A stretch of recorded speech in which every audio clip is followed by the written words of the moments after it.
भयंकर गर्मी के दिन होते हैं, जून में ही आते हैं, नौतपा बोलते हैं, उनमें तो हमारे ब्रज में तो ऐसा है कि ठाकुर जी के आगे फुब्बारा चलाया जाता है, मोंगरे के बंगले बनाए जाते हैं, गुलाब के मोंगरे के बंगले, इतना ठंडक रखी जाती है ठाकुर जी के पास। क्यों? क्योंकि हमारी आपके भाव से ठाकुर जी हमारे घर में विराज रहे हैं, लेकिन ठाकुर जी के भाव से ठाकुर जी वन में हैं, ठाकुर जी गैया चरा रहे हैं, वहां धूप पड़ रही है, इसलिए हर प्रकार से ठाकुर जी की योग्यता का भाव रखें। और नौ तपाओं में ऐसा भी होता है कि सूती वस्त्रों को चंदन के जल में भिगो दो, और भिगोने के बाद वो जब ठंडा हो जाए, सूख जाए, तब ठाकुर जी को धारण कराओ। कई बार तो गीले वस्त्र ही पहना दो ठाकुर जी, इतनी गर्मी पड़ रही है महाराज, गीले वस्त्र में ही ठाकुर जी घूम रहे हैं। कभी फुब्बारे लगा दो ठाकुर जी को। गर्मियों का सुख, गर्मियों में सबसे ज्यादा सुख मिलता है सेवा में। क्यों? ठाकुर जी के मालाएं कम हो जाती हैं, वस्त्र कम हो जाते हैं, तो अंग का दर्शन होता है, छाती दिखेगी, गर्भ दिखेगा, भुजा दिखेंगी। ठाकुर जी को या तो गुलाब का या मोंगरा का, या सबसे सुंदर है खस का। खस का इत्र ठाकुर जी को ग्रीष्म काल में बहुत सुख देता है। हमारे गिरधर लाल जी तो खस की टाट में रहते हैं। गर्मियों का जब समय आएगा तो एक कुटिया बनानी पड़ती है खस की, उसको गीला कर दो कुटिया को, और महाराज ठाकुर जी को बैठा दो, पंखा बंद कर दो, कूलर बंद कर दो, इतनी ठंड रहती है उसके भीतर, उसमें लाल जी विराजते हैं सुख से। तो खस का इत्र ठाकुर जी को बहुत प्रिय है। खस का हो गया, मोंगरा का, जिनकी तासील ठंडी है, ऐसे इत्र ठाकुर जी को लगाना। जैसे कि हेना का इत्र नहीं लगाना, गर्म होता है। कस्तूरी का इत्र नहीं लगाना, वो भी गर्म होता है। केसर भी गर्म तो होता है, पर कई जगह लगाते हैं, पर केसर भी गर्म है। तो जो शीत प्रदान करे ठाकुर जी को, चंदन हो गया, मोंगरा हो गया, खस का इत्र हो गया, ये ठाकुर जी को अर्पित करने चाहिए। और एक और बात सुनो, ग्रीष्म ऋतु में ठाकुर जी को वस्त्र हल्के पहनाओ, ज्यादा भारी भरकम कपड़े नहीं। जैसे घर के बच्चे शॉर्ट्स पहन के घूमते हैं, ऐसे ही शॉर्ट्स तो मत पहनाना, पर हाँ थोड़े हल्के वस्त्र। ज्यादा जड़ाऊ, ज्यादा कढ़ाई वाले, ज्यादा भारी वस्त्र वो ठाकुर जी को ग्रीष्म में नहीं पहनाने चाहिए। अपनी जैसे हम लोग रहते हैं गर्मियों में सूती पहनते हैं, सरल पहनते हैं, वैसे ठाकुर जी की सेवा में भी भाव रखो। गर्म वस्तु जो भी हो वो ठाकुर जी से दूर हो। एक संबंध, ठाकुर जी से कोई संबंध जरूर स्थापित करो। लेकिन मैंने एक दिन कथा में कहा था ना, संबंध स्थापित करने का मतलब ठीक है कि आप उनको अपना मानो, पर यह भाव भी रखना है कि वो भगवान भी हैं। कई बार ऐसी अनुचित सेवा देखने का भी अवसर मिल जाता है कि जहां पर बिल्कुल, एक जगह में गया, अब मैं क्या बताऊं उसको, एक जगह में गया तो वहां जाकर के वो मुझसे बोले, हाथ पकड़ के ले जा रहे थे, घर में घुमा रहे थे, घर में ले जाते हुए एक ठाकुर जी बैठे थे, तो बोले महाराज जी देखो ये बैठा मेरा छोटा भाई। मैंने देखा तो ठाकुर जी खड़े थे, मैंने कहा चलो कोई बात नहीं। अब आरती वारती करने का समय आया तो आरती थोड़ी सी गिर गई, तो वो ठाकुर जी से बोले ये सब यही करता है महाराज जी, बहुत चतुर है, बहुत चालू है, और इसको तो मैं अभी एकांत में बताऊंगा, 2-3 घुसे मारूंगा तब ठीक होगा। अरे मैंने कि भाई ने तो थोड़ी रखो, ऐसे क्यों बोल रहे हो, वो भगवान, अरे मेरा भाई है। मैंने कहा भाई है, पर ये भी तो मत भूलो कि भाई वो भगवान है। तो कई बार संबंध इतना ज्यादा भी मत चढ़ा लो सिर पे कि ठाकुर जी को बिल्कुल ही ऐसा समझ लो कि। और रही बात, अगर आपके ऐसे भाव है भी, एकांत में रखो, सबके सामने नहीं, अंतर्निष्ठ एकांतिक भाव रखो ठाकुर जी के प्रति। कई लोग सबको दिखा देते हैं, देखो ये तो मेरे छोटे भाई हैं, ये तो मेरे सखा हैं, मैं तो इनसे ऐसे बोलता हूं। दिखाना नहीं है सबको। और मैंने उस दिन एक उदाहरण भी दिया था कि बेटा अगर आईएएस ऑफिसर बन जाए तो माँ का अधिकार है, वो उसको डांट सकती, फटकार सकती, लेकिन सबके सामने नहीं डांटती है। उसको ये भी तो पता है कि मेरा बेटा है, पर पदवी पर आईएएस ऑफिसर भी तो है। ठीक वैसे ही ठाकुर जी आपके हैं, पर कहीं ना कहीं पदवी पर वो परब्रह्म भी तो है। किसी दिन यदि भ्रगुटी टेढ़ी कर दी, सारी रिश्तेदारी रखी रह जाएगी। इसलिए विश्वास, संबंध, और तीसरा आता है समर्पण। ठाकुर जी से और संसार के संबंध में एक अंतर समझो। संसार से जब आप संबंध बनाते हो तो आप अपना अधिकार जमाते हो, लेकिन ठाकुर जी से जब संबंध आप बनाते हो तो आप ठाकुर जी को चाहते हो कि ये मुझ पर अधिकार जमाए, ना कि आप उन पर चढ़ो। ठाकुर जी से संबंध बनाने का मतलब उनके सुख का विचार करके सेवा ऐसी करो कि वो आप पर अधिकार जमाए, वो आप पर अधिकार रखे। ये संबंध है ठाकुर जी का। और अंतिम समर्पण का सहचरी भाव पर कुछ प्रकाश डालिए। सहचरी का मतलब है ठाकुर जी की, जैसे गोपी भाव आज रास पंचाध्यायी कथा में आएगा। सहचरी भाव में फिर लोक लाज मर्याद इन सब का भाव नहीं रखा जाएगा। ठाकुर जी के सुख का तत् सुखे सुखित्वम, जिसमें ठाकुर जी सुखी उसमें मैं सुखी। मेरा अपना निज कोई सुख नहीं है। अब जो भी है सब ठाकुर जी का सुख है। राजी रहो, ठाकुर जी राजी रहें, बस ये भाव, बस वही है सहचरी भाव। फिर आपने क्या कहा? अच्छा, एक भाव सुनने की इच्छा है, चलिए मन होगा तो बनेगा क्रम तो सुनाएंगे। फिर एक भाई साहब ने, नीरज सिंह चौहान, इन्होंने 4 उत्तर लिख करके भेजे। फिर एक प्रश्न किया, बच्चों को विज्ञान के साथ साथ सनातन धर्म के साथ कैसे जोड़ सकते हैं? ये तो वही बात हो गई कि शुगर की दवाई दो, लेकिन ये भी बता दो जलेबी कब कब खा सकते हैं। एक तो ये जरूरी क्यों है कि आप विज्ञान से ही समझाओ? कभी आपने बच्चों को ये तो सिखाया नहीं कि भाई स्कूल में जाकर के विज्ञान के टीचर से, साइंस के टीचर से कहो कि धर्म से हमको समझाओ इस बात को। धर्म में ही क्यों आता है कि विज्ञान के साथ जोड़ के हमको ये बात समझाओ? हम लोग पहले धर्मावली हैं कि पहले वैज्ञानिक हैं? मुझे थोड़ी सी अटपटी लगती है ये बात, जब कोई मुझको बच्चे भी मिलते ना, महाराज जी इसका साइंटिफिक रीजन क्यों? मैंने कहा तुमने साइंस के टीचर से पूछा कि इसका धार्मिक रीजन क्या है? फिर हमेशा धर्म में ही क्यों साइंटिफिक रीजन चाहिए? इसका मतलब क्या है कि आपका विश्वास साइंटिफिकली ज्यादा है, धर्म पर ज्यादा नहीं है। इसीलिए आप हर चीज को चाहते हो कि साइंटिफिकली समझाओ, साइंटिफिकली समझाओ।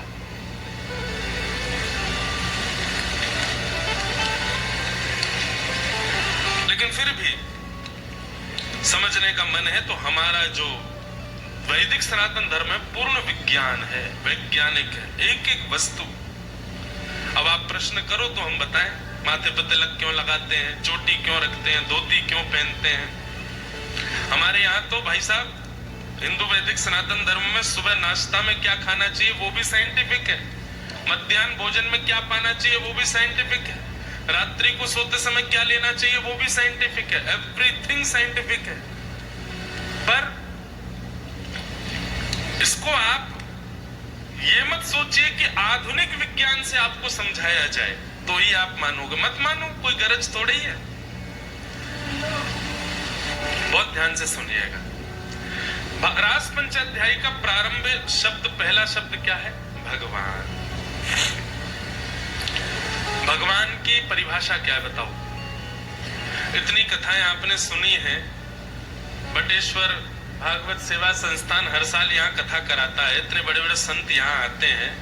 बताओ भगवान किसको कहते हैं, उनकी पहचान क्या है? अगर आप रूप स्वरूप बताओगे तो आप गलत हो, क्योंकि रूप स्वरूप तो कल एक नन्ही सी बालिका देखो ठाकुर जी लग रही थी बिल्कुल, रूप स्वरूप से तो कोई भी बन जाएगा।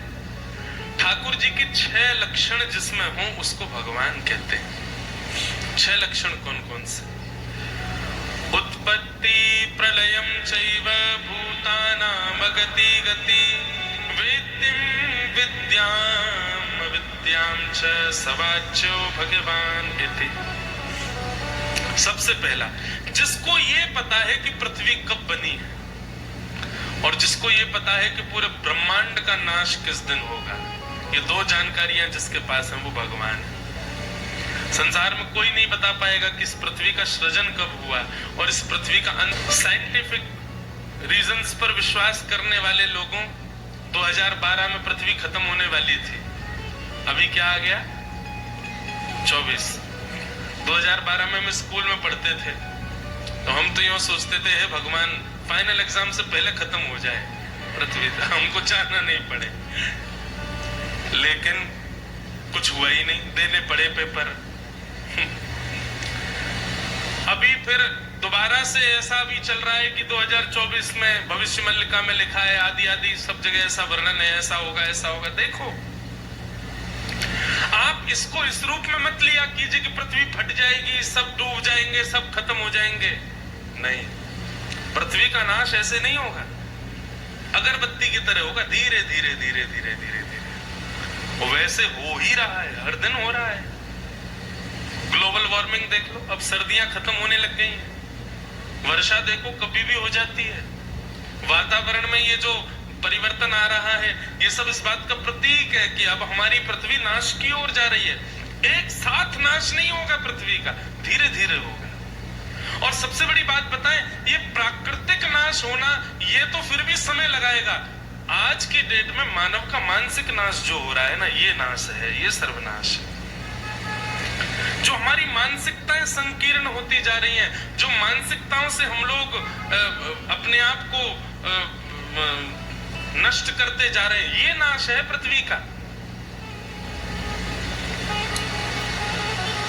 मानव अपने सुख के लिए भोजन करने में जो जीव को स्वाद आता है ना, वो केवल 6.5 मिनट तक आता है बस। 6.5 मिनट बाद तो आप अपना पेट भरते हो बस। उस 6.5 मिनट के सुख के लिए हम मांस खा जाते हैं, हम किसी जीव को मार देते हैं। ये नाश नहीं है पृथ्वी का। आगामी समय तो बड़ा भयावह होने वाला। मैंने एक जगह एक इंटरव्यू में बोला था, और मैं आज यहां से भी बोलूं, एक समय ऐसा आएगा कि न्यूज चैनलों में इस बात की भी डिबेट चलेगी कि व्यक्ति की मरणासन अवस्था में उसको शमशान में जलाया और पृथ्वी में गाड़ा ना जाए, बल्कि जब उसकी आयु हो जाए तो उसको एक रेस्टोरेंट में बेच दिया जाए ताकि मानव खा लेगा। यह भी एक समय आएगा। बच्चे ही अपने बड़े लोगों को, जैसे एक आयु होगी उसके बाद उनको इतने लाख रुपया करोड़ रुपया में भी क्या करेंगे रेस्टोरेंट में। इतना भयावह समय आने वाला है। इसलिए मैं बार बार कह रहा हूं, हम बहुत बढ़िया सही समय पे हो गए, अब सही समय पे चले जाएंगे हम। हमारे आने वाली पीढ़ी जो होगी बहुत खतरनाक समय देखेगी। कलयुग बड़ा भयानक है, और ये विनाश प्राकृतिक नहीं होगा, मानसिक होगा, हमारे मन से। इसीलिए कलयुग में इतने पाप होते हैं। भगवान क्यों नहीं प्रकट हो रहे? क्योंकि ठाकुर जी ने अपनी कथा भेज रखी है। भगवान के प्रकट होने पर हम भगवान से भी पूछ लेंगे कि आप अपने सिद्ध करो कि तुम भगवान हो। इसलिए ठाकुर जी ने अपनी कथा, अपने सत्संग भेज रखे ताकि इनको सुनने वाले लोगों की कम से कम मानसिकताएं बची रहेंगी, उनके मानसिक प्रभाव नहीं होंगे, उनका मानसिक विनाश नहीं होगा। तो जो ये जानता है कि उत्पत्ति कब हुई और जो ये जानता है कि प्रलय कब होगा, दो बात। फिर भूतानाम अगति गति, प्रत्येक जीव की किस क्रिया में गति है और किस क्रिया में अगति है, ये जानकारी जिसको है। आप लोग खूब गणेश वंदन करते हो, खूब मंगल पूजाएं करके कार्य प्रारंभ करते हो, लेकिन जरूरी नहीं आप सफल होगे उसमें। 100% लोग जो प्रारंभ में शुभ करके प्रारंभ करते हैं, उसमें से 1-2% लोग ही शुभ हो पाते हैं। क्योंकि हमको ऐसा लगता है कि देव पूजन से शुभ होगा। नहीं, देव पूजा तो सहायक होती है, कर्म आपका शुभ बनाता है उस क्रिया को। तो हमारी गति और अगति कहां है, ये जिसको पता है। वेत्ति विद्याम अविद्याम च, जो सही और गलत की पहचान रखता है, विद्या और अविद्या, सद और असद की जिसको जानकारी है, ये 6 लक्षणों से युक्त जो है उसको भगवान कहते हैं, वो भगवान है। तो बार बार मैं ये बात इसलिए कह रहा हूं कि रास पंचाध्यायी में कहीं आपके चित्त में संशय नहीं आ जाए। भगवान ऐसा कैसे कर सकते हैं? ये 6 ऐश्वर्यों से संपन्न ठाकुर जी लीला कर रहे हैं। इसका मतलब वो सब जानते हैं कि जो चल रहा है वो अनुचित नहीं है। हम लोगों की दृष्टि में रास का प्रसंग सुनते ही प्रश्न इसलिए आ जाता है क्योंकि हम लोग फालतू का सिनेमा देखते हैं, फालतू के संगीत सुनते हैं, फालतू की मूवीज देखते हैं, फालतू के सीरियल देखते हैं। इसलिए हम लोगों के चित्त में वैसी छवि आती है रास पंचाध्यायी की। पर इसलिए यहाँ पर सुखदेव जी ने प्रारंभ में ही कह दिया भगवान। ये रास कर रहे कोई साधारण बालक नहीं है, भगवान, वो सब जानते हैं। इसलिए गुरुजनों के आश्रय में बैठ करके इस विषय को सुनिएगा, नहीं तो आपके चित्त में संशय आ सकता है। भगवान पिता रात्रि शरदोत्फुल्ल मल्लिका विक्षरन्तुम मनश्चक्रे योग मायाम उपाश्रित। तारात्रि, भगवान ने ब्रह्मा जी की 6 महीने की रात्रियों को आवाहन किया। एक बात और कहूं, ठाकुर जी की जो अंतरंग लीलाएं हैं ना बंधु, इसमें बुद्धि कभी मत लगाइएगा, सदैव चित्त लगाइएगा, मन लगाइएगा। कई विषय ऐसे होते हैं वो बुद्धि लगाने का विषय नहीं होते। पत्नी से प्रेम है, बच्चों से प्रेम है, माता पिता से प्रेम है, ये बुद्धि का विषय नहीं होता है, ये चित्त का विषय होता है। पड़ोसी से प्रेम, ये बुद्धि का विषय है। किसी राजनेता से प्रेम, ये बुद्धि का विषय होता है। किसी श्रेष्ठ व्यक्ति से प्रेम, ये बुद्धि का विषय है। पर अपनत्व जिनके प्रति होता है वहां आप बुद्धि नहीं लगाते हो, वहां आप मन लगाते हो। ठीक वैसे ठाकुर जी से यदि वास्तव में प्रेम है तो इन लीलाओं में बुद्धि मत लगाइएगा, क्योंकि बुद्धि लगाओगे तो फंसोगे। बुद्धि का नहीं, ये चित्त का विषय है। 6 महीने की रात्रि, अब लगाओ बुद्धि इसमें। ब्रह्मा जी का एक दिन कितना बड़ा होता है? सतयुग त्रेता द्वापर कलयुग, सतयुग त्रेता द्वापर कलयुग, सतयुग त्रेता द्वापर कलयुग जब 71 बार बीतते हैं तब ब्रह्मा का एक दिन होता है। ऐसी ब्रह्मा की 6 महीने की रात्रि तक ठाकुर जी ने रास विहार किया। लगाओ बुद्धि, लगेगी बुद्धि? कभी नहीं लगा सकते। इसलिए भगवान की अंतरंग लीला बुद्धि नहीं, मन का विषय है। अब हमने इसमें मन लगा के क्या उत्तर निकाला बटुक जी? एक भाव मन में आया कि ठाकुर जी ने ब्रह्मा जी की 6 महीना की रात्रि तक रास विहार किया।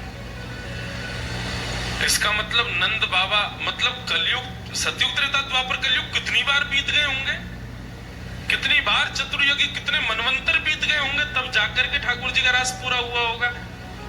लेकिन तभी चित्त में एक बात आई कि ब्रह्मा जी की 6 महीना की रात्रि इतनी बड़ी है, ठाकुर जी ने एक साथ उसमें रास नहीं किया। ठाकुर जी ने रास तब प्रारंभ किया और आज तक और अनवरत आगे तक 6 महीना जब तक ब्रह्मा के पूरे नहीं होंगे तब तक रास चलता रहेगा। आज भी चल रहा है, आगे भी चलेगा। यहाँ शुक्राचार्य जी कह रहे तारात्रि, इतनी रात्रियों तक ठाकुर जी ने रास किया, किया नहीं, अभी भी कर रहे हैं, अभी भी चल रहा है और चलता रहेगा। वृंदावन में आज भी लीला करते हैं ठाकुर जी, आज भी रास विहार करते हैं। वो वाला नहीं जो आप लोग टीवियों पे सुनते हो कि निधिवन में कोई छुप के बैठ जाए, सुबह तक अंधा गूंगा बहरा हो जाता है, सेवा कुंज में बैठ जाए तो सुबह तक मर जाता है, पागल हो जाता है। मुझसे किसी ने पूछा निधिवन में सेवा कुंज में ऐसा होता है? मैंने कहा निधिवन और सेवा कुंज नहीं, अगर आपकी दृष्टि है तो वृंदावन के हर कोने में ऐसा होता है। दृष्टि चाहिए देखने के लिए। केवल स्पेसिफिक निधिवन और उसको ही क्यों ले रहे हो सेवा कुंज को? हाँ, वो श्रेष्ठ स्थान है, वहां रात्रि में लता गुल्म केवल वहीं की गोपी नहीं बनती, पूरा वृंदावन ही चराचर रात्रि में गोपी बन जाता है। ठाकुर जी रास विहार करते हैं, बस अधिकारी यदि बन गए तो आपको अनुभव हो जाएगा कहीं भी, और अनधिकारी रहे वृंदावन में पड़े रहो, रात में घुस जाना, कभी निधिवन में कुछ नहीं दिखेगा। क्यों? अनधिकारी बन करके जाओगे तो कुछ दृष्टि गोचर कर ही नहीं पाओगे, दृष्टि में आ ही नहीं पाएगा। उस अधिकार की प्राप्ति के लिए वृंदावन में कितने संत बैठे हैं, कितना नाम जप करते हैं, लाखों लाखों वर्ष, लाखों लाखों वर्षों से अनेक अनेक जन्म जिन्होंने व्यतीत कर दिए वृंदावन में, वे भी जब उस रास का दर्शन नहीं कर पाए, हम आप सब लोग फालतू का भोजन करने वाले, फालतू के स्वरूप देखने वाले, हमको हो जाएगा वो दर्शन? कभी नहीं हो सकता। तो ये तारात्रि का अभिप्राय यह है कि आज भी रास चल रहा है ठाकुर जी का और चलेगा अनवरत। अच्छा, रास का मतलब क्या होता है बताओ? रास का मतलब दो डांडिया लिए, तुम मारो मैं मारूं एक दूसरे में, डांडिया रास नहीं। रास की परिभाषा क्या है? रस और रास ये दो शब्द हैं। जीवात्मा जब प्रयत्न करता है ठाकुर जी से मिलने का, जीवात्मा भक्त जब प्रयासरत होता है ठाकुर जी से मिलने के लिए, उसको रस कहते हैं। पर उस जीवात्मा के रस से प्रसन्न होकर के ठाकुर जी जब प्रयास करते हैं उससे मिलने का, उसको कहते हैं रास। वो है रास। यहाँ पर ये बात कोई मनगढ़ंत नहीं है। यहाँ पर क्या लिखा है? विक्षरन्तुम मनश्चक्रे। आप मन नहीं बनाओगे राधा रमण जी से मिलने का, राधा रमण जी मन बनाएंगे आपसे मिलने का, उसको रास कहते हैं। मनश्चक्रे, मन बनाया। आज का विषय अगर समझ आ गया ना तो शाम को आरती के बाद उठ नहीं पाओगे, और नहीं समझ आया तो अभी उठ के चले जाओगे। ऐसा विषय है, ये रास का विषय है, सामान्य विषय नहीं है। भागवत का प्राण है रास पंचाध्याय। क्या समझ में आया? आप प्रयासरत हो उनसे मिलने के लिए, इसीलिए कथा में आ रहे हो, इसीलिए तिलक लगा रहे हो, इसीलिए शिखा रखते हो, इसीलिए धोती पहनते हो, इसीलिए आप एक वेश धारण करते हो, इसीलिए ठाकुर जी की सेवा करते हो, इसीलिए भोग पधराते हो, इसीलिए अपनी वैष्णवता निभाते हो। आप उनसे मिलना चाहते हो। पर एक समय ऐसा आवे जब ठाकुर जी मन बनाए आपसे मिलने का, उसको कहते हैं रास। और वो रास आज भी वृंदावन में होता है। हमारे वृंदावन के पंडित श्री गिरा प्रसाद जी महाराज गोवर्धन में, आप लोगों ने नाम सुना हो कईयों ने, पंडित श्री गिरा प्रसाद जी महाराज। तो हमारे वृंदावन में कहते सब लोग, बाबा ब्रज को तो सब, ब्रज के तो सबरे बालक ही गोपाल हैं, बस दृष्टि चाहिए। तो बाबा कहते ये सबरे ऐसे ही बोलते रहे, ब्रज के सबरे बालक गोपाल हैं, सबरे बालक गोपाल हैं। और बोले बाबा ब्रज के सबरे बालक गोपाल हैं, और वो गोपाल यदि कभी मुकुट पहन लेना तो यूं समझ लियो पूर्ण गोपाल हैं। तो बाबा कहते बोले ये सब लोग ऐसे ही बोलते हैं, कुछ है थोड़ी ऐसी बात, अपनी ब्रज की महिमा बढ़ा चढ़ा करके बोलते हैं। तो एक बार बाबा किसी रास बिहार का दर्शन करने गए। रासलीला होती है ना, तो रासलीला में आज भी बंधुओं अगर वृंदावन से रासलीला करने वाले आए हैं तो आप लोगों को पता होगी, वे अपने ठाकुर जी को स्वरूप को वो सामान्य बालक नहीं मानते, वो बैक स्टेज भी उनको ठाकुर जी बोलते हैं, क्योंकि वो साक्षात ठाकुर जी मुकुट पहनते हैं। तो बाबा की थोड़ी रुचि कम थी, उनको श्रृंगार दिखता था, उनको मेकअप दिखता था, उनको मुकुट दिखता था। बोले कोई बालक सजा दिया है, कोई भगवान थोड़े ही है। रास में आते थे और सब लोगों के तो नेत्र सजल, बाबा चुपचाप बैठे रहते थे। एक दिन बाबा ने मन में विचार किया, अगर ये वास्तव में भगवान है तो आज मुझे ये कोई ऐसी लीला करके दिखाएं कि कोई फल स्वयं खाएं, और फल भी कोई फल नहीं, अमरूद स्वयं खाएं, और अपना झूठा अमरूद मुझे अगर इन्होंने खिला दिया तो मैं मान जाऊंगा कि ये भगवान है। और वो ये विचार करके ही रासलीला देख रहे थे। रास बिहारी ठाकुर जी नृत्य कर रहे थे, मंच पर हजारों लोग दर्शन कर रहे थे, और नृत्य करते करते करते करते रास बिहारी अचानक रुक गए, और रुक करके सीधे बाबा को देखा, और बाबा को देख के ऊपर से बोले ऐसे करके, तो बाबा पहले तो सहम गए, बोले जी क्या कर रहे हैं। और इतने में ठाकुर जी दौड़ करके मंच के किनारे में एक थैली में अमरूद रखे थे, निकाल करके लाए, एक बार स्वयं खाया, सीधे मंच से कूदे और बाबा की गोद में जाकर बोले खोलो मुंह पाओ। कह रहे थे ना हमको पवाओगे तो मानेंगे। बाबा 2 दिन की मूर्छा में चले गए, उनको विश्वास नहीं हुआ कि साक्षात परमात्मा, ये रास है। ऐसे रास आज भी होते हैं वृंदावन में। ऐसी लीलाएं, छोटी छोटी गुप्त लीलाएं कितनों के साथ होती हैं। कभी बिहारी जी के मंदिर में कोई सामने ठाकुर जी स्वप्न में आकर के बोल गए, बोले तुम मंदिर के बाहर बैठे थे, तुम्हारे बगल में इतनी देर में बैठा रहा, तुमने देखा ही नहीं। ऐसी ऐसी लीलाएं आज भी रास बिहार हर क्षण हर पल चलता है। बस रास को आप ये मत समझा करो कि कोई गोपी के साथ ठाकुर जी नाचते हैं। तुम स्वयं एक गोपी हो, तुमसे मिलने के लिए ठाकुर जी कोई योजना बनाए, अपना अनुभव कराएं, वही रास है। वो आज भी होता है वृंदावन।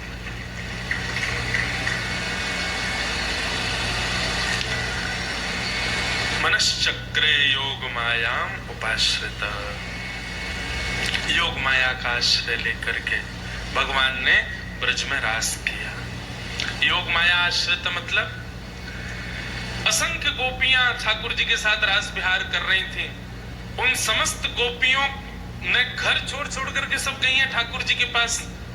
तो उन गोपियों का रूप धारण करके योग माया यानी कि वैष्णो देवी ब्रजमंडल में बैठी है, ताकि सब ब्रजवासी को ये लगे हमारी बहू बेटियां घर में ही हैं, पर वास्तव में वो घर में नहीं थी, सब रास बिहार में थी ठाकुर जी के साथ।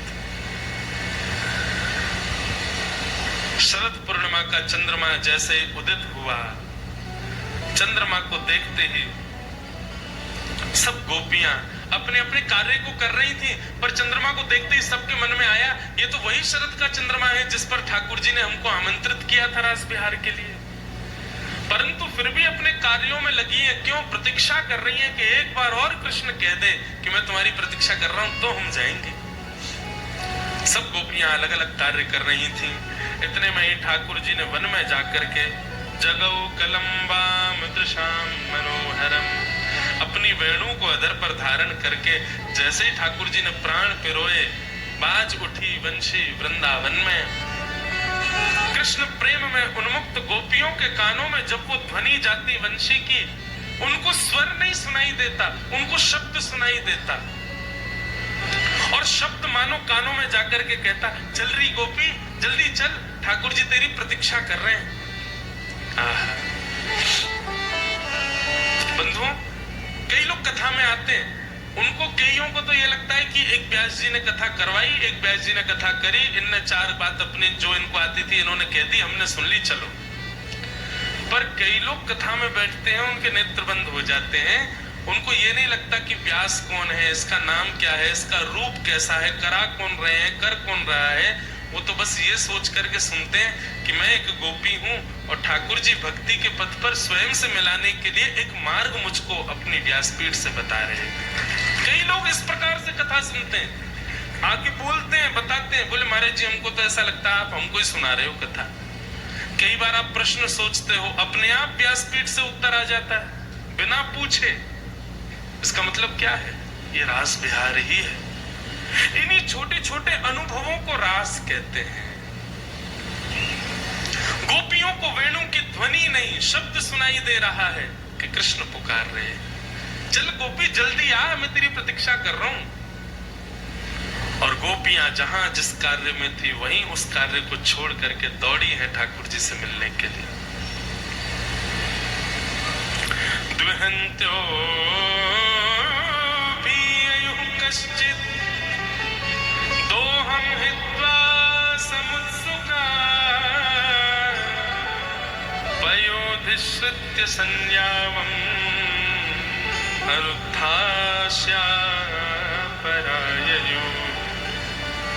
कोई गैया का दूध काट रही है, कोई अपने पति को भोजन करा रही है, अंश लोचने, कोई अपनी आंखन में काजल लगा रही है, कोई गोपी अपना श्रृंगार कर रही है, कोई गोपी वस्त्र धारण कर रही है, कोई अपने बालक को दूध पिला रही है, सब अपने अपने कार्यों में व्यस्त हैं। लेकिन जैसे वेणु की ध्वनि आई तत्क्षण उसी समय उस कार्य को वहीं रोक करके दौड़ी है ठाकुर जी से मिलने। गोपियां ये भी विचार नहीं कर रही है कि हमारे वस्त्र अस्त व्यस्त हैं, हमारा श्रृंगार अस्त व्यस्त है, हमारे कार्य अस्त व्यस्त रह गए हैं, क्या कहेंगे घर के लोग, क्या कहेंगे लोग लाज। नहीं, कुछ विचार नहीं कर रही, दौड़ रही है सीधे।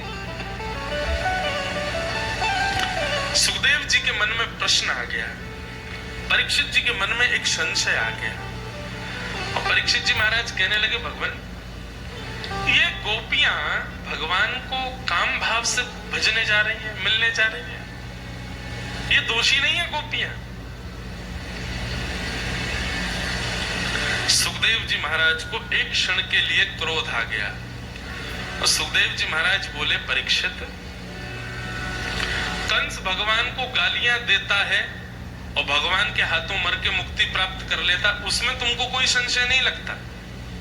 शिशुपाल 100 गालियां रोज ठाकुर जी को देता है, उसमें आपको कोई आपत्ति नहीं होती, लेकिन गोपियां ठाकुर जी से प्रेम करती हैं, इसमें सबको आपत्ति हो गई कि ये भगवान ऐसा कैसा कर सकते हैं। मतलब कोई गाली दे, बैर करे, उनसे दुश्मनी माने, तब हमको चित्त में प्रश्न नहीं उठता, लेकिन गोपियां जब उनसे प्रेम कर रही हैं तो हम इतना संशय कर रहे हैं, ये कैसे हो गया, ये कैसे संभव हो सकता है। आप प्रेम को दोष मानते हो कि गुण मानते हो? दोष मानते हो, तभी तो मन में, चित्त में संशय उत्पन्न हो रहा है। अरे परीक्षित, तुम कहते हो कि गोपियां प्रेम करती हैं ठाकुर जी से, पर मैं कहता हूं कि मुतादोक्षज प्रिया, ये ठाकुर जी से प्रेम नहीं करती हैं। ठाकुर जी से कोई प्रेम कर ही नहीं सकता। यदि ठाकुर जी से कोई प्रेम करता है तो वो तभी करता है जब ठाकुर जी उससे प्रेम करते हैं। कि मुतादोक्षज प्रिया, मैं कितनी बार कथा में कह चुका ये बात। यदि ठाकुर जी आपको प्रिय लग रहे हैं तो इसका मतलब ये नहीं आपको लग रहे हैं, आप ठाकुर जी को प्रिय लग गए हो, इसीलिए आपको वो प्रिय लग रहे हैं। आपकी इतनी सामर्थ्य कहां जो आपको ठाकुर जी प्रिय लग जाए। अरे परीक्षित, ये गोपियों को ठाकुर जी प्रिय लगते हैं, इस विषय को अलग करो। मैं कहता हूं जगत नियंता जगदाधार को गोपियां प्रिय हैं, इसलिए वो रास कर रहे हैं।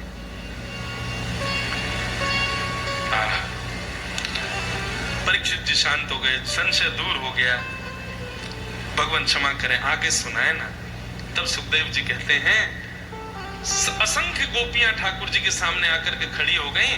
भगवान ने अपनी वेणु बजा रहे थे, वेणु बजाते हुए नेत्र खोल करके देखा, गोपियों को देखते ही ठाकुर जी कहने लगे, स्वागतम वो महाभाग प्रियम किम करवाणि व ब्रजस्यानामयं कश्चित् ब्रूतागमन कारणम। अरे अरे स्वागतम स्वागतम स्वागतम। जब ठाकुर जी ने स्वागत किया तो गोपियां बड़ी प्रसन्न हो गईं कि आज वर्षों की, कल्पों की, युगों की प्रतीक्षा पूर्ण होने वाली है। मैंने शायद पहले दिन या दूसरे दिन कथा में बताया था, ये गोपियां एक युग से प्रतीक्षा कर रही हैं ठाकुर जी की।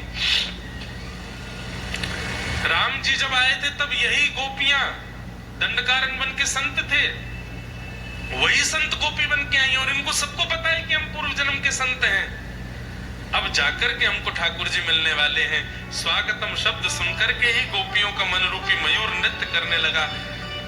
पर ठाकुर जी ने तुरंत कहा, ब्रूतागमन कारणम, अपने आने का कारण बताओ। गोपियां स्तब्ध हो गई, कुछ नहीं बोले। ठाकुर जी बोले, अच्छा अच्छा अच्छा, शरद पूर्णिमा का चंद्रमा है इसलिए जंगल में देखने आई हो। और फिर उसके बाद ठाकुर जी बोले, अरे समय तो बहुत ज्यादा हो गया, इतनी रात्रि को स्त्रियों को अपने घर से अलग अंधेरे में नहीं जाना चाहिए। और फिर ठाकुर जी ने 10 श्लोकों में यहाँ पर पतिव्रता नारी के धर्म समझाए। पतिव्रता नारी के कौन कौन से धर्म होते हैं। भर्तु शुश्रूषणं स्त्रीणां परो धर्मो यमायया तद्बन्धूनां च कल्याणं प्रजानां चानुपोषणम्। भर्तु शुश्रूषणं स्त्रीणां परो धर्मो यमायया। अरे आपको पता है कितना बड़ा दोष है अपने पति परिवार का त्याग कर देना। चलो वापस लौट जाओ, अपने अपने घर को जाओ। ऐसा बंधुओं सबके साथ होता है। जब आप भक्ति के पथ पर आओगे, भक्ति मार्ग में आओगे, तो एक समय आने पर आपको संसार प्रधान बताया जाएगा कि संसार प्रधान है, इसी की देखभाल करो, इसी की रक्षा करो, इसी की सेवा में रहो, ठाकुर जी को भजना बंद करो। जब ठाकुर जी ने इस प्रकार पतिव्रता नारी के धर्म समझाए, गोपियां सुनती रही, कुछ बोली नहीं। और जैसे ही ठाकुर जी ने 10 श्लोकों में गोपियों से कहा कि वापस लौट जाओ, पतिव्रता नारी के धर्म का पालन करो, जब ठाकुर जी मौन हो गए, गोपियां बोली, अब हम बोले? बोले हाँ आप बोलो। तब गोपियां कहते हैं, इसको प्रणय गीत कहते हैं। भागवत में 7 प्रकट गीत हैं और 7 अप्रकट गीत हैं। एक गोपी गीत से पहले गाया गया एक प्रणय गीत है। गोपियां कह रही मैवं विभोर्हति भवान् गदितुं नृशंसम् संत्यज्य सर्वविषयांस्तव पादमूलम् भक्ता भजस्व दुर्वाग्रहमात्यजास्मान् देवो यथादिपुरुषो भजते मुमुक्षु यत् पत्य पत्य सुहृदामनुमत्य रिंग स्त्रीणां स्वधर्म इति धर्मविदापयोक्तम् अस्त्वैवमेतदुपदेशपदे त्वयीशो पृष्ठो भवांस्तनुभृतां किल बंधुरात्मा। बंधु, एक बात बहुत ध्यान से सुनना। जगत नियंता जगदाधार त्रिलोकी नाथ के सामने गोबर थापने वाली गोपियां बोल रही हैं। ये कोई गुरु की आश्रिता नहीं है, ये कोई स्कूल कॉलेज और डिग्रियां ली हुई गोपियां नहीं है। ये सामान्य गैयाओं का गोबर थापती हैं, घर का भोजन बनाती हैं, गैयाओं को चारा खवाती हैं, सानी करती हैं। मतलब एक बिल्कुल जिसको आज की भाषा में अनपढ़ कहते हैं, गंवार कहते हैं, ऐसी हैं ये गोपियां। और वो गोपियां बोल रही हैं और जगत नियंता जगदाधार अपलक नेत्रों से उनको देख रहे हैं और सुन रहे हैं। सामान्य शब्द नहीं है गोपियों के। गोपियां कहती हैं नाथ, आपको पता है भक्त और भात इन दोनों की एक ही राशि होती है। गोपियां कह रही हैं भक्त और भात की एक ही राशि होती है ठाकुर जी। जितनी पीड़ा सह करके भात बनता है ना, उतनी पीड़ा सह करके भक्त बनता है। यदि कोई सोचे कि मैं बिना पीड़ा सहे भक्त बन जाऊं, हम गोपियां पहले ही ढंडोरा पीट के कह रही हैं बिल्कुल मत बनना भक्त, क्योंकि पीड़ा सहे बिना तुम बनोगे नहीं। जैसे भात पहले धान के रूप में होता है, वहां से उखाड़ लिया जाता है, धनकुटा से कूट करके उसके छिलकों को अलग किया जाता है, खौलते हुए पानी में उसको डाल दिया जाता है, तब जाकर के वो पानी उसके गर्भ तक जाकर के उसको नरम कर देता है, तब मीड़ करके उसको देखा जाता है, तब वो भात खाने योग्य बनता है, थाली में परोस दिया जाता है। ठीक इतनी ही पीड़ाएं सह करके भक्त बनता है। ठाकुर जी बोले कहां से शुरू कर रही हैं ये भक्त भात? भगवान बोले इसका कहने का अभिप्राय क्या है? बोले अभिप्राय ये है हम तो हैं भक्त, हम हैं भात की तरह, और आप हो भगवान, आप हो भोक्ता की तरह। भोक्ता का काम क्या होता है ठाकुर जी? कितनी मेहनत से भात बना उसको नहीं पता होता, वो तो सीधा दाल मिलाए और चप कर जाता है। ठीक वैसे ही आप हो, आपको नहीं पता हम कितनी पीड़ा सह करके आपके पास आई हैं, आपको नहीं पता हम कितनी लोक लाज मर्याद कुल की कहानियों को छोड़ करके आपकी शरण में आई हैं, कितनी व्याकुल, कितनी व्यथित रह करके आपसे प्रेम कर रही हैं। आप तो भोक्ता हो, आप तो भगवान हो, आपको क्या पता कि भक्त कितनी पीड़ा से बनता है।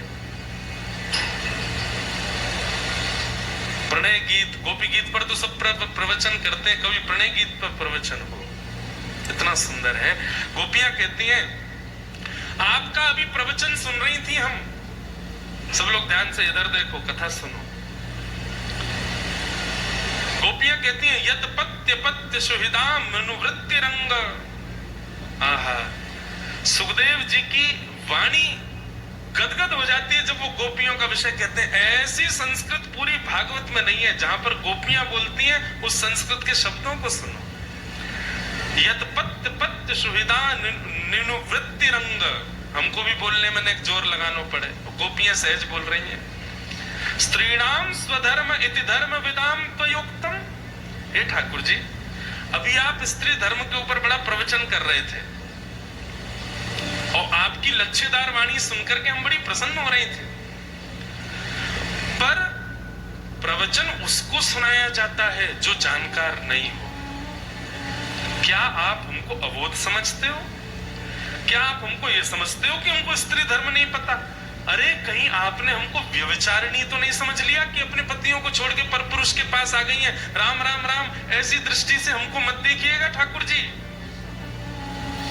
हमारा ये बिल्कुल प्रसंग नहीं है कि हम अपने पति परिवार सबका त्याग करके आपके पास रहना चाहती हूं और आपसे कुछ मांग रही हैं। कुर्वन्ति हि त्वयि रतिं कुशला स्वात्मा नित्य प्रिये पतिसुतादिविरातिदैकिं तन्नः प्रसीद परमेश्वरमास्मचिन्त्या आशां व्रतां त्वयि चिरादरविन्दनेत्रम् चित्तं सुखेन भवता पहितं गृहेषु यन्निर्विशस्तु तरावपि गुह्यकृत्ये पादौ पदं न चलतस्तव पादमूला यामः कथं व्रजमथो करवाम किं वा। गोपियां कह रही हैं हम कोई व्यभिचारिणी नहीं है, और ठाकुर जी हमारा प्रेम सुन लीजिए।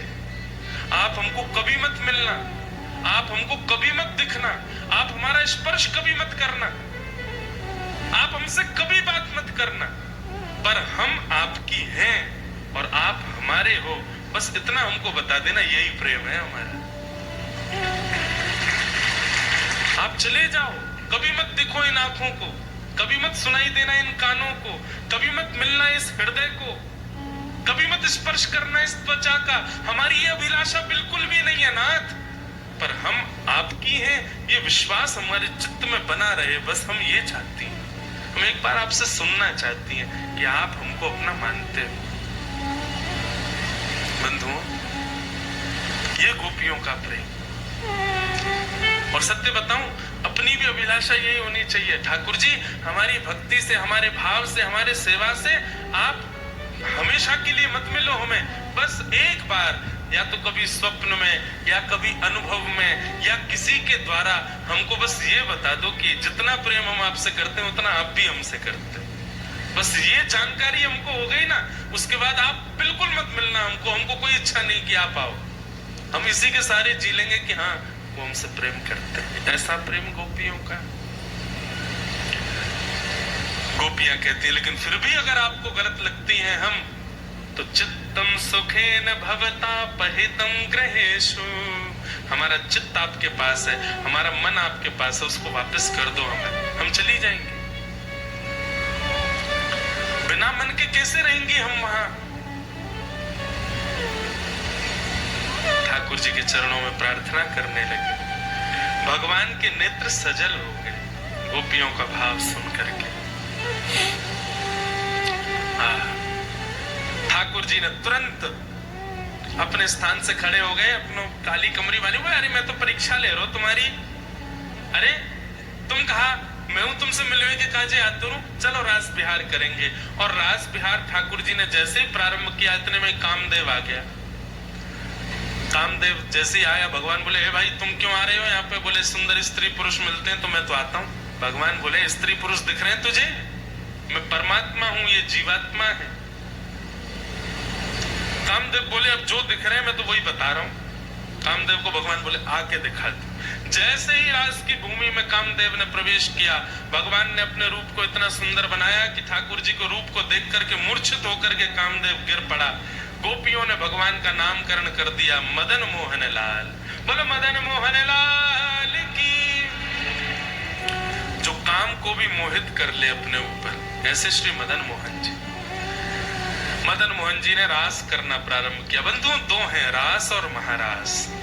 रास में एक कृष्ण है, अनेक गोपियां हैं, और महारास में जितनी गोपी हैं उतने कृष्ण हैं। अभी ठाकुर जी रास कर रहे हैं, सब गोपियों के पास जा जा करके उनकी सेवा कर रहे हैं। कोई गोपी कहती मुझको प्यास लगी, ठाकुर जी अपने हाथ से पानी पिला। रास का मतलब सीधी बात ये, ठाकुर जी आपको प्रायोरिटी देने लग जाए अपनी प्रभुता भूल करके।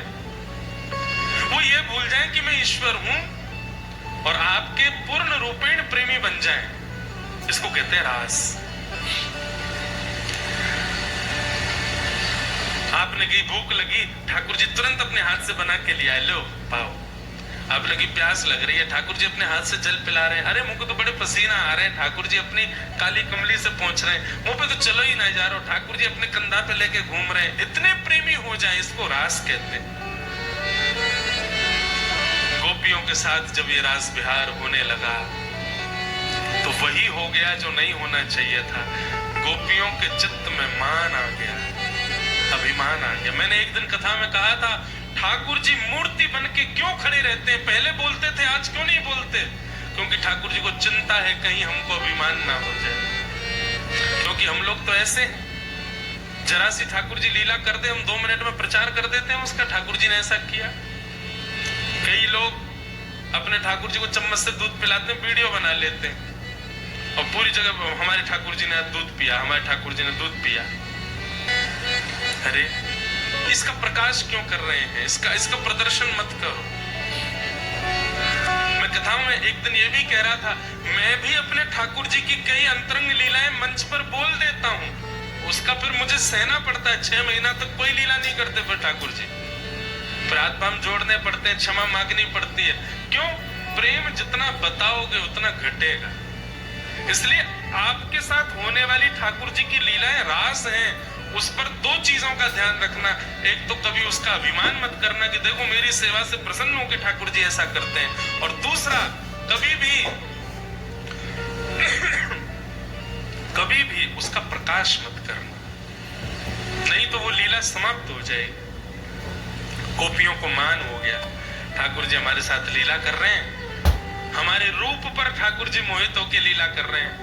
भगवान बोले अभिमान आ गया, और लीला करते करते करते करते ठाकुर जी समस्त गोपांगनाओं के बीच से अंतर ध्यान हो गए।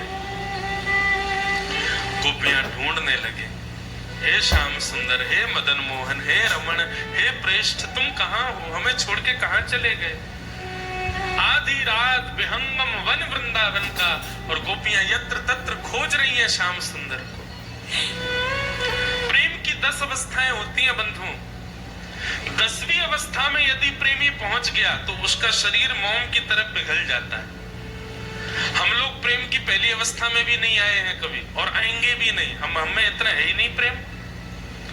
गोपियां प्रेम की 9वीं अवस्था पार कर गई, और 9वीं अवस्था पार करने पर क्या होता है, हम अपने प्रेमी को अपने आप में ही देखने लग जाते हैं। मतलब गोपियां, एक गोपी अपनी भुजा ऐसे करके खड़ी हो गई, अरे मैंने गिरिराज जी उठा लिए, अरे सब गोपियों आ जाओ, मैंने गिरिराज, मैं ही तो मदन मोहन हूं, मैं ही तो कृष्ण हूं। मतलब अपने प्रेमी की स्वयं में ही अनुभूति करने लग जाना, ये प्रेम की 9वीं अवस्था है। प्रेम की 9वीं अवस्था का दूसरा रूप है कि जड़ को जड़ ना समझ के चैतन्य समझना। वृक्षों से पूछ रही है, तुमने कृष्ण को देखा? पृथ्वी से कहती है, अरे वृंदावन, तुझ पर तो नित्य चरण रखते हैं श्याम सुंदर, तू बता ना वो कहां है? तुलसी से पूछ रही है, तेरे बिना तो पानी भी नहीं पीते, तू बता ना वो कहां है? ऐसी अवस्था गोपियों की हो गई। तभी बंधुओं 10वीं अवस्था प्रारंभ होने वाली थी, और यदि 10वीं अवस्था में गोपियां पहुंच जाती तो वृंदावन में एक और नदी बहने लगती, यमुना के बगल में गोपियां ही बह जाती प्रेम के उस महासागर में। तभी गोपियों की रक्षार्थ कृपा करने के लिए वहां हमारी ठाकुर जी की प्राण वल्लभा श्री राधा रानी प्रकट हो गई। और किशोरी जी ने जैसे ही प्रकट हुई, किशोरी जी को देखते ही सब गोपियों की स्थिति शांत हो गई। चरणों में प्रणाम करके श्री जी से प्रार्थना करने लगी, हे सुन राधिका दुलारी, तेरे द्वार का भिखारी मैं, शाम का पुजारी,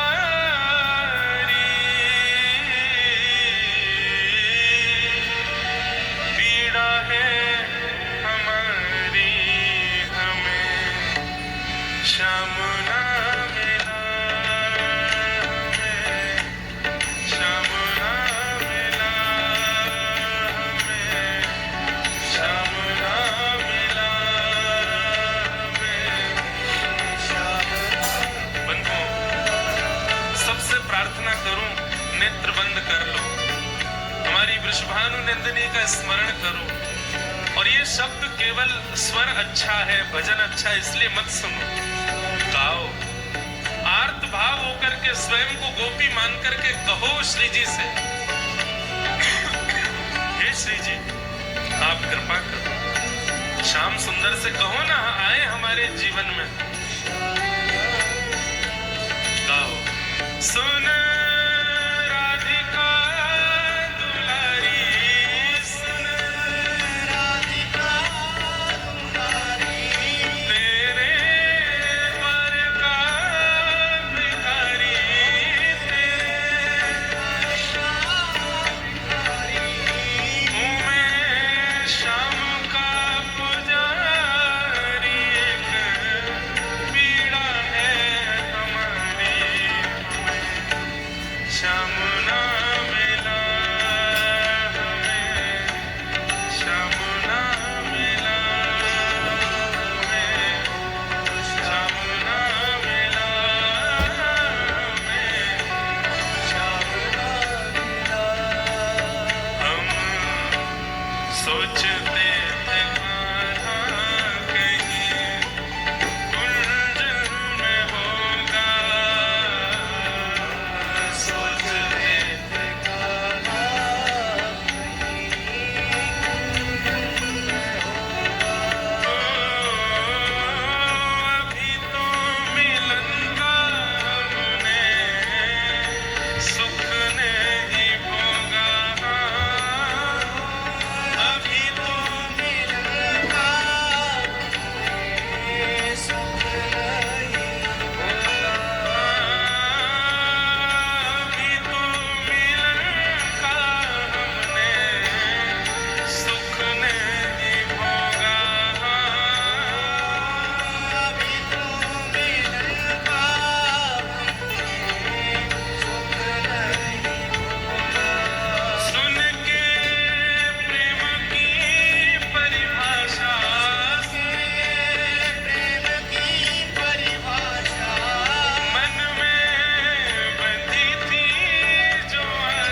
श्याम ना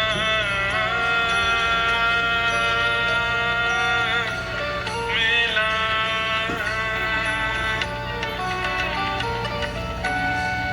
बोलो वृषभानु दुलारी की। आत्मा रामस्य कृष्णस्य ध्रुवमात्मास्ति राधिका तस्य दास प्रभावेण विरहोस्मान न संस्पृशे।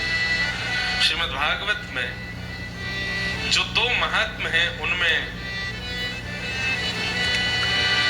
उत्तर महात्म में यमुना महारानी कहती हैं कि यदि कृष्ण विरह बहुत चित्त में व्यापक हो रहा हो, ठाकुर जी की बहुत याद आ रही हो, तो श्री राधा की शरण में जाओ, किशोरी जी की शरण ले लो। बंधुओं, आपत्ति विपत्ति जीवन में आवे तो श्री कृष्ण नाम का उच्चारण करो। परंतु कृष्ण भक्त जितने भी यहाँ बैठे हैं, जो कभी ठाकुर जी की याद में व्याकुल हो जाते हैं, इतनी व्याकुलता हो जाती है कि फिर समझ नहीं आता क्या करें। उस समय एकांत में बैठ करके श्री जी से शिकायत करो, हमारी लाडली जी से कहो, वही ठाकुर जी को फिर ठीक करती हैं, वही उनके विरह को शांत करती। ऐसे श्री जी को हम बारंबार प्रणाम करते हैं। ये एक अंदरूनी चाबी है हमारे ब्रजमंडल के प्रेम की, श्री राधा रानी, जो गोपनीय भी है लेकिन अत्यंत प्रकाशित है। वृंदावन में कोई जय श्री कृष्ण नहीं बोलता, श्री राधे सब जय श्री राधे बोलते हैं, पर वृंदावन के किसी भी मंदिर में श्री राधा रानी का दर्शन नहीं है, ठाकुर जी का दर्शन।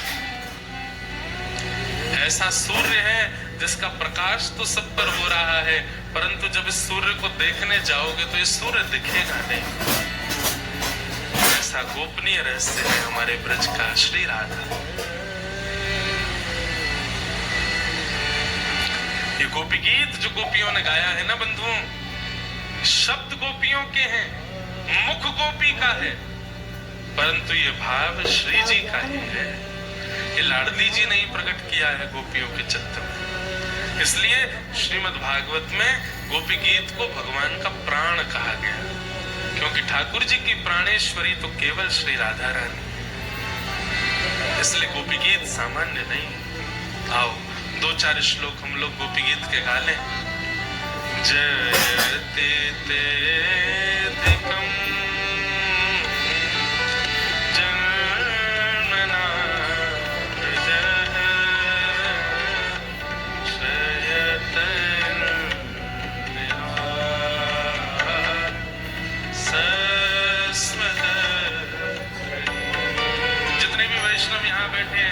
आपसे हाथ जोड़ के प्रार्थना,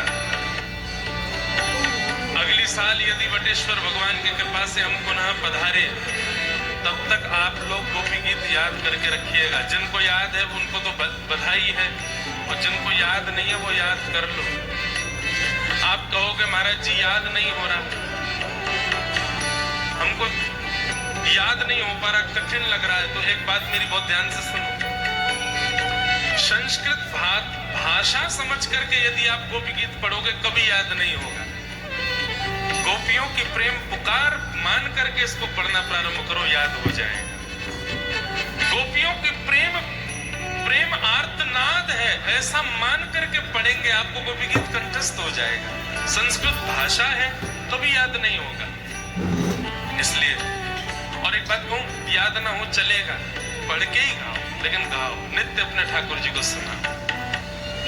बंधुओं, ऐसा प्रेम अब तो देखने को मिल ही नहीं सकता है। गोपियां कहती हैं श्याम सुंदर, जब आप गैया चराने के लिए वन में जाते हो, तो ठाकुर जी बंधुओं गैया चराने कैसे जाते हैं पता है? दोहनी होती है ना, अब आप जानते हैं कि नहीं पता नहीं। गैया का जब दूध काढ़ा जाता है तो उसके पीछे के 2 पैर बांध दिए जाते हैं जिस रस्सी से, उसको दोहनी बोलते हैं। ठाकुर जी वो दोहनी सिर पर पगड़ी बांध करके, उस दोहनी की पगड़ी बांध करके जाते हैं। मतलब दोहनी को सिर पर बांध करके घुंघराले केश अलकावलियां लहरा रही हैं, और ठाकुर जी यहाँ घुटने घुटने तक धोती पहन करके, पैरों में बढ़िया सुंदर सोने के कड़ूला धारण करके, सुंदर पत्रावली का श्रृंगार करके, कटाक्ष नेत्र हैं, और पीली पीतांबरी पहन करके जब ठाकुर जी वन में जाते हैं तो गोपियां कहती हैं नाथ, उस समय आप जब हमारे सामने से निकल रहे होते हो और उस समय आपको देखते हुए यदि हमारी पलक झपक जाती है ना, तो वो पलक कितनी देर के लिए झपकती है बंधुओं? एक क्षण से भी कम समय लगता है पलक को झपक के खुलने में। गोपियां कहती हैं, ये सुन लीजिए श्याम सुंदर की जब आप हमारे सामने से गैया चराने के लिए जाते हो, उस समय यदि हमारी पलक झपक जाती है तो एक क्षण से कम समय के लिए झपकी हुई पलक भी हमको 3 युग के समान लगती है।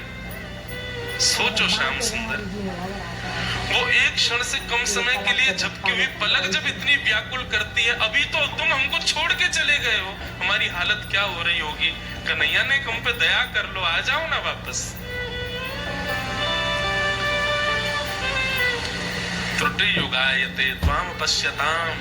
और फिर ठीक यही बात कहने के बाद कहती है जड़ उदीक्षताम, ए जड़ विधाता, ए ब्रह्मा। मुझे वो पद याद आ जाए तो मैं गा ही दूंगा। गोपियां कहती हैं जड़ उदीक्षताम, ए जड़ विधाता, तेने ये पलकें क्यों बनाई? क्या तुझे पता नहीं था कि श्याम सुंदर हमारे सामने आने वाले? पद तो मिल नहीं रहा, लेकिन 2 लाइन याद है, वही गा देता हूं। गोपियों ने जाकर के शिकायत करी किशोरी जी से। हमारी ब्रज की लीला में एक भाव आता है। गोपियां, किशोरी जी बोली क्या बात है, क्या शिकायत है? बोले शिकायत ये है कि विधाता ने आंखों में पलकें क्यों बनाई है। बोले श्याम सुंदर जब सामने आते हैं उस समय पलक झपक जाती है, बहुत पीड़ा होती है श्री जी, इसका कोई निदान बताओ। श्री जी कहती है इस बार तो तुम सह लो, पर मैं इतना भजन करूंगी, इतना तप करूंगी, इतना इतना इतना यज्ञ तपस्या करूंगी कि इन सब के फलीभूत अगली बार मैं विधाता बनूंगी। किशोरी जी कहती हैं अगली बार मैं ब्रह्मा बन करके आऊंगी, और यदि मैं ब्रह्मा नहीं भी बनी तो विधाता क्या कौन बनेगा, और मानवों को बनाने में क्या क्या नियम होने चाहिए उन सब का चयन मैं करूंगी। और मुझे पद याद नहीं, इतना सुंदर पद है कृष्णदास जी का, आ ही नहीं रहा चित्त में। तो गोपियां कहती हैं तो आप क्या करोगी विधाता बन गई तो गोपी किशोरी जी कहती हैं एक तो इस ब्रह्मा ने 2 आंख बनाई और ये रोए इतने सारे बना दिए, इनका क्या काम है? कोई काम तो है नहीं इनका, इतने क्यों बना दिए? बोले मैं जब विधाता बनूंगी तो रोम रोम प्रति नैन बनाऊं, जितने रोए हैं उतने नैन बनाऊंगी मानव के। और ये नेत्र भी कैसे होंगे? बोले एक टक रहे पलक ना बनाऊं, ये सदैव खुले रहेंगे ताकि श्याम सुंदर को एक एक रों से हम देख लें, तो भी इनमें पलकें नहीं बनाऊंगी। तब होंगे पूर्ण मनोरथ हम सबके भी एक काम। श्री जी कह रही हैं तब श्याम सुंदर को देखेंगे हम। अभी तो तपस्या है, कर लो, लेकिन अगली बार जब कृष्ण लीला होगी तो किशोरी जी कहती हैं विधाता को मैं बनाऊंगी और ऐसे नेत्र बनवाऊंगी ताकि श्याम सुंदर को ऐसे भर भर के देख सके। बड़ी सुंदर सुंदर भाव है बंधुओं, ज्यादा इनमें घुस गया ना मैं फिर निकल नहीं पाऊंगा।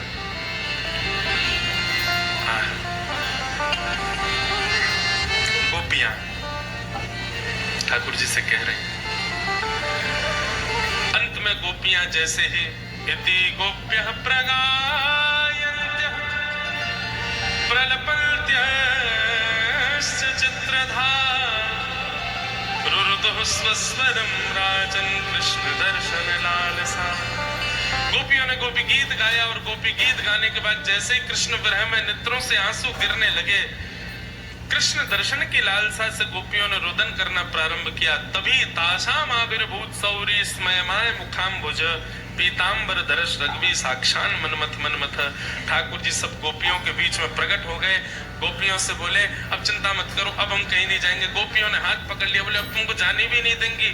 कई गोपियां तो दूर से ठाकुर जी को निहार रही है, निहार के नेत्र बंद कर लिए। बोले हाथ छुड़ाए जात हो निर्बल जान के मोए, पर लाला अब तो मैंने तुमको हृदय में बैठा लियो, हृदय से जाके दिखाओ तब जबर कहूंगी। तो इस प्रकार गोपियों ने ठाकुर जी को पकड़ लिया। भगवान बोले अब हम महाराज करेंगे, और जितनी गोपी हैं उतने ठाकुर जी बन गए। जैसे ही महाराज होने लगा, इतने में ही विदिशा में बैठे बटेश्वर महादेव घबरा गए, बोले मैं हूं जाऊंगो, मैं हूं जाऊंगो। पार्वती जी बोली कहां जाओगे? बोले महाराज में हम भी जाएंगे। महादेव दौड़े कैलाश से सीधे वृंदावन में प्रवेश करने लगे। गोपियों ने मार्ग रोक दिया, बोले बाबा जी कहां जा रहे हो? महादेव बोले महाराज में जा रहे हैं। बोले दिख नहीं रहा है, अंदर केवल एक ही पुरुष है कृष्ण, बाकी सब गोपियां, आपका प्रवेश नहीं। तो ये कृष्ण दर्शन लालसा, ये शब्द गोपियों के लिए बाद में, ये महादेव के लिए पहले। महादेव बोले रुको अभी आते हैं हम। महादेव गए यमुना जी के तट पे जाकर के कमंडल आगे करके माते भिक्षाम देही, अन्नपूर्णा प्रकट हो गई। जैसे ही अन्न भरने लगी, कमंडल पीछे कर लिया, बोले नहीं आज तो श्रृंगार कर दो हमारा। आहा, गले के सर्प वर्प उतार दिए, सबसे कहा जाओ थोड़े दिन घूम के आओ, अब महादेव का दूसरा श्रृंगार होगा। कानों से बिच्छू उतार दिए, यहाँ पर छोटे छोटे नाग लिपटे हुए थे, सबको हटाया। भस्म लगी थी पूरे अंग पर, यमुना जल से स्नान कराया महादेव को। जटाएं खोल दी, मूछन में इत्र लगायो, आंखन में काजल लगायो, लाली माँ से महाराज मांग भर दी, गले में सुंदर हार पहनाए, महादेव के कड़ूला पहना करके पामन में सुंदर हाथन में कड़ा धराए। और जैसे ही सुंदर श्रृंगार करके गोपी को नाक में नथनी धारण करा करके जैसे चुनरी उड़ाई, वृंदावन में प्रकट हो गए गोपेश्वर महादेव की। ऐसे गोपेश्वर महादेव वृंदावन में प्रकट हो गए, गोपी का रूप धारण कर लिया महादेव ने। जैसे ही महादेव गए, गोपियां बोली अरे देखियो मर्दानी चाल में कोई गोपी आ रही है। महादेव पहुंचे, जिनके लिए सजे हैं उन्हीं को दिखाएंगे। गोपी बोली नहीं, पहले परीक्षण करवाना पड़ेगा, कहीं तुम कुरूपणी हुई तो। बोले कुरूपणी नहीं है, इस बात की तो हम प्रमाण दे रहे हैं, लेकिन ये बात भी हम कह रहे हैं कि अगर हमने रूप दिखा दिया तो परीक्षण में रोकने वाली तुम दोनों बचोगी नहीं, ऐसा रूप है हमारा। गोपियां बोली दिखाना तो पड़ेगा। जैसे ही महादेव ने महाराज घूंघट ऊपर किया, त्रिनेत्र, तीन नेत्र, सुंदर उन पर त्रिपुंड सजा हुआ है, गाल लाल लाल हो रहे हैं, होठों पे लालिमा लगी है, मांग में सिंदूर भरो है, गले में सुंदर हार पहने है, मूछन में बढ़िया इत्र लगा रखो, मूछ वाली गोपी। देख करके गोपियां तो वास्तव में इतने सुंदर लग रहे थे महादेव की मूर्छित हो गई रोकने वाली गोपियां। आहा, भीतर नृत्य कर रहे ठाकुर जी दौड़ करके आए, महादेव का हाथ पकड़ करके वृंदावन में रास बिहार चलने लगाया। हो गया ऐसा नहीं, आज भी हो रहा है, आज भी नित्य महादेव गोपेश्वर में आज भी गोपी का रूप धारण करते हैं शाम को, और शाम को नित्य रास बिहार में जाते हैं। ऐसा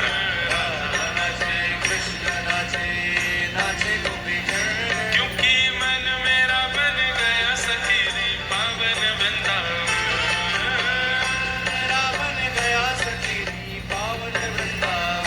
ओ मन मेरा बन गया सखी पावन वृंदावन, मन मेरा बन गया सखी पावन वृंदावन। ओ राधा नचे कृष्ण नचे, नचे गोपी जन।